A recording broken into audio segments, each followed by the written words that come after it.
ओम नमः शिवाय। श्री शिवाय नमस्तुभ्यम। हर हर महादेव। जय श्री राम भक्तों, स्वागत है आप सभी का अपने यूट्यूब चैनल में। प्रिय भक्तों, आज सावन के पावन महीने में लास्ट सोमवार है और सोमवार के दिन आइए सावन सोमवार संपूर्ण व्रत कथा का श्रवण करते हैं। तो आप सभी वीडियो में लास्ट तक बने रहें और भगवान शिव माता पार्वती की कृपा प्राप्त करने के लिए इस कथा को संपूर्ण सुने, ताकि महादेव और माँ पार्वती की कृपा आप सभी भक्तगणों पर सदैव बनी रहे। बोलिए शंकर भगवान की जय। सोमवार व्रत कथा प्रारंभ। एक बार किसी नगर में एक साहूकार था। उसके घर में धन की कोई कमी नहीं थी, लेकिन कोई संतान न होने के कारण वह बहुत दुखी था। संतान प्राप्ति के लिए वह हर सोमवार को व्रत रखता था और पूरी श्रद्धा के साथ शिव मंदिर जाकर भगवान शिव और माता पार्वती की पूजा करता था। उसकी भक्ति देखकर एक दिन माँ पार्वती प्रसन्न होकर भगवान शिव से साहूकार की मनोकामना पूर्ण करने का निवेदन किया। पार्वती जी के आग्रह पर भगवान शिव ने कहा कि हे पार्वती, इस संसार में हर प्राणी को उसके कर्मों का फल मिलता है और जिसके भाग्य में जो हो उसे भोगना ही पड़ता है। लेकिन पार्वती जी ने साहूकार की भक्ति देखकर उसकी मनोकामना पूर्ण करने की इच्छा व्यक्त की। माता पार्वती के बार बार आग्रह करने पर शिव जी ने साहूकार को पुत्र प्राप्ति का वरदान दिया, लेकिन उन्होंने बताया कि यह बालक 12 वर्ष तक ही जीवित रहेगा। माता पार्वती और भगवान शिव की बातचीत को साहूकार सुन रहा था, इसलिए उसे न तो इस बात की खुशी थी और न ही दुख।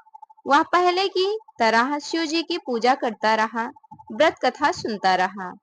कुछ समय के बाद साहूकार की पत्नी ने एक पुत्र को जन्म दिया। घर में खुशियों का माहौल हो गया। घर में चारों तरफ खुशियां फैल गई, परंतु उस साहूकार को न दुख था और न ही खुशी। जब वह बालक 11 वर्ष का हुआ तो उसे पढ़ने के लिए उसके मामा के साथ काशी भेज दिया गया। साहूकार ने पुत्र के मामा को बुलाकर उसे बहुत सा धन देते हुए कहा कि तुम इस बालक को काशी जी विद्या प्राप्ति के लिए ले जाओ। तुम लोग रास्ते में यज्ञ करते जाना और ब्राह्मणों को भोजन दक्षिणा देते हुए जाना। दोनों मामा भांजे इसी तरह यज्ञ कराते और ब्राह्मणों को दान दक्षिणा देते काशी नगरी निकल पड़े। इस दौरान रात्रि में एक नगर पड़ा, जहां नगर के राजा की कन्या का विवाह था।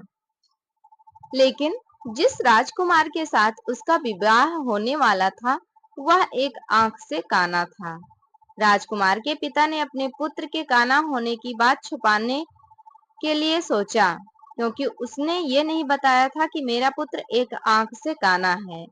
तब उसने साहूकार के बेटे को देखा, तो उसने क्यों ना साहूकार के पुत्र के साथ विवाह राजकुमारी से करा दूं।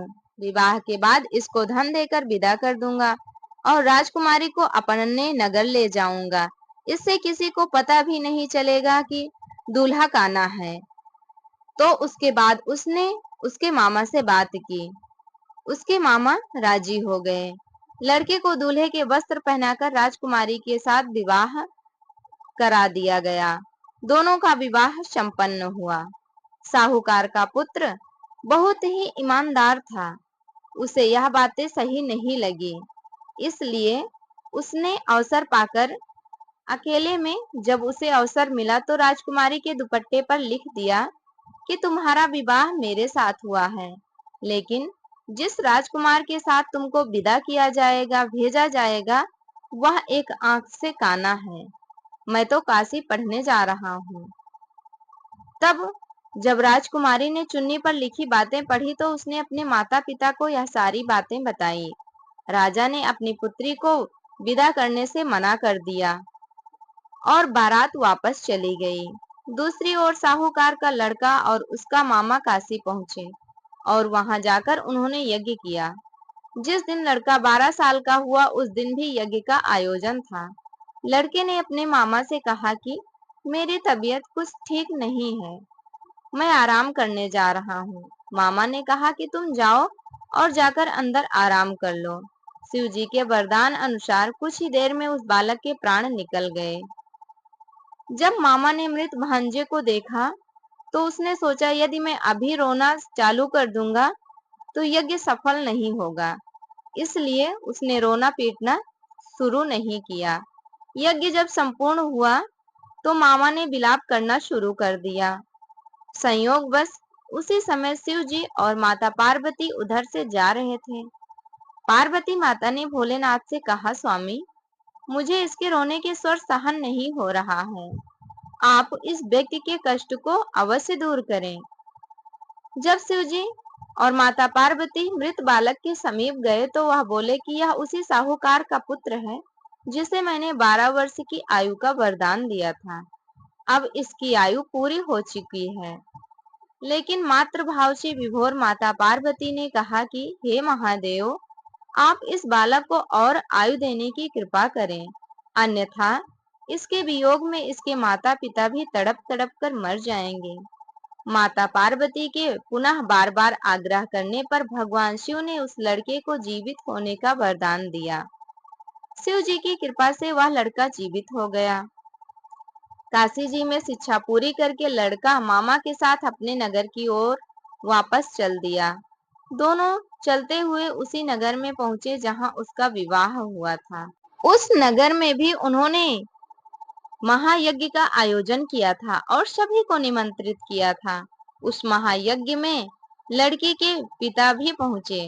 जब लड़की के पिता ने उस लड़के को देखा तो उसे पहचान लिया और उसे महल में ले जाने के लिए जिद करने लगे।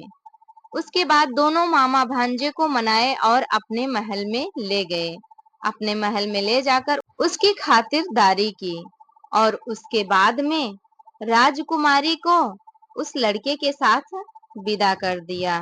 खुशी पूर्वक मामा भांजे और वह लड़की अपने नगर की ओर चल दिए। इधर उस लड़के की माँ और उसका पिता यानी कि साहूकार और उसकी पत्नी भूखे प्यासे रहकर बेटे की प्रतीक्षा कर रहे थे। उन्होंने यह प्रण रखा था कि यदि उन्हें अपने बेटे की मृत्यु का समाचार मिलेगा तो वह अपना प्राण त्याग देंगे। परंतु अपने बेटे के जीवित होने का समाचार पाकर वह बहुत प्रसन्न हुए। उनको आकर किसी ने बताया कि आपके बेटे आ रहे हैं और आपके बेटे के साथ आपकी बहू भी आ रही है। जब बेटे और बहू और उसका मामा तीनों पहुंचे तब उसके माता पिता साहूकार और उसकी पत्नी देखकर बहुत प्रसन्न हुए और खुशी पूर्वक अपना जीवन बिताने लगे। साहूकार ने फिर भी सोमवार का व्रत करना बंद नहीं किया। साहूकार के बाद उसके बेटे ने सोमवार का व्रत करना शुरू कर दिया और कथा भी सुनना शुरू कर दिया। इस प्रकार से वो तीनों अपना जीवन सुखमय पूर्वक बिताने लगे। तब उसके बाद उसी रात्रि में भगवान शिव ने साहूकार के स्वप्न में आकर कहा, हे श्रेष्ठी, मैंने तेरे सोमवार के व्रत करने और व्रत कथा सुनने से प्रसन्न होकर तेरे पुत्र को लंबी आयु प्रदान की है, उसे जीवित होने का वरदान दिया है। इसी प्रकार जो कोई भी भक्त सोमवार का व्रत करेगा, इस कथा को सुनेगा अथवा पढ़ेगा, उसके सभी दुख मैं खुद दूर करूंगा और उसकी सभी मनोकामनाएं भी पूरी करूंगा।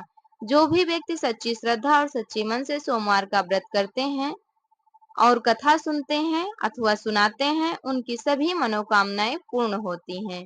प्रेम से बोलिए शंकर भगवान की जय। इत श्री सोमवार व्रत कथा संपूर्ण। तो भगवान शिव माता पार्वती की कृपा आप सभी को अच्छी लगी हो तो वीडियो को लाइक करें, चैनल पर नए हो तो सब्सक्राइब करें। हमारे साथ जुड़े रहने के लिए धन्यवाद। माता शिव और महादेव की कृपा आप सभी भक्तों पर सदैव बनी रहे, इसी मनोकामना के साथ ये वीडियो यहीं तक थी। मिलेंगे अगली वीडियो में, तब तक के लिए प्रेम से बोलिए श्री शिवाय नमस्तुभ्यम। ओम नमः पार्वती पतये हर हर महादेव।